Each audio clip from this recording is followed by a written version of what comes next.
Hey everyone, in this tutorial I will show you how to log into BullX Neo in a simple and fast way. Now just to add up at the moment, you can only trade on BullX Neo if you have an access code. First, open your browser and go to bullx.com and hit to enter. Now on the home page, look for the Join BullX Neo button, usually at the top right, click it. Now again click the Join BullX button. In the next window, you will get redirected to Telegram. Go ahead and open up the Telegram app.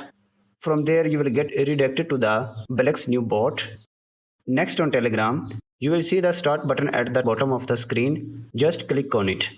Once you click the start, you will see a message that says access granted to BullX Neo.